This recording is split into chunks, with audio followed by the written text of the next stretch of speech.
Hi friends, কেমন আছো তোমরা সবাই? তো আজকে আমরা বেরিয়েছিলাম ঠাকুর দেখতে, আর সকলকে মহাপঞ্চমীর অনেক অনেক শুভেচ্ছা। তো দেখো, আমরা আজকে এসেছি বুদ্ধবিহারের যে ঠাকুর হয়েছিল সেটা দেখতে। তো প্রথমে ঢুকেই যে ভিউটা আমি তোমাদের দেখালাম, ওটা নিশ্চয়ই তোমরা দেখেছো। অ্যান্ড তারপর তোমাদেরকে এই চারিপাশের ভিউটাও দেখিয়ে দিচ্ছি আমি। ঠাকুরটা ভীষণ সুন্দর করেছিল, আর এখানে সবাই মিলে ফটোশ্যুট করছিল। তো তারপরে দেখো, আমরা এবার এক্সিটের দিকে চলে এসেছি, আর এটা হচ্ছে আউটসাইড ভিউটা। অ্যান্ড দেখো কত সুন্দর লাইট দিয়ে সাজিয়েছিল। আর আমরা এবার অটোতে চেপে আবার চলে যাচ্ছি আমাদের নেক্সট গন্তব্যস্থলে, যেটা হচ্ছে সেপকো। তো আমরা এবার দেখো সেপকোতে নেমে গেছি। আর তোমরা রিয়েলি গাইজ বিশ্বাস করবে না যে আমরা এই লাইনটাতে আমরা কতক্ষণ ধরে দাঁড়িয়ে, মোটামুটি 20-25 মিনিট তো আমরা এই লাইনটাতেই দাঁড়িয়েছিলাম। আর এখানে দাঁড়িয়ে আমি যা ঘামছিলাম না, আমার চশমাটা পুরো ধোঁয়া ধোঁয়া হয়ে যাচ্ছিল।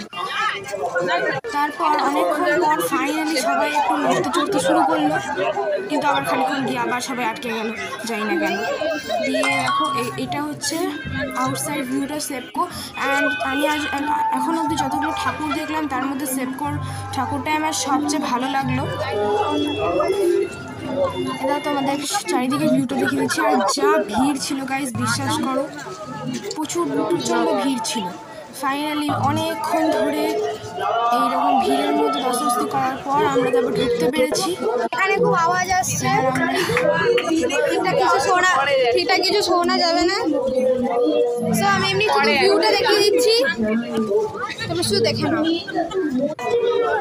আর এবার দেখো ঠাকুর, অ্যান্ড এই ঠাকুরটা না সবচেয়ে বেস্ট করেছিল, দারুণ ছিল দেখতে ঠাকুরটা।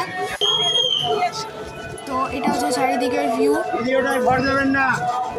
বিভিন্ন লোকের পোস্টার লাগিয়েছিল, আর প্রচণ্ড ভিড়ও ছিল। তাও আমি একটু ভিড় মধ্যে ঠেলে আমরা সকলকে ঠাকুরের দর্শন করানোর চেষ্টা করছি। আর আগে ঢুকতে না ঢুকতে আমাদেরকে ঠেলে বের করে দিয়ে বেরিয়ে আমরা এখন নিজেদের বাড়ি চলে যাবো। সো গাইজ, দেখা হচ্ছে নেক্সট মিনি ব্লগে। বাই।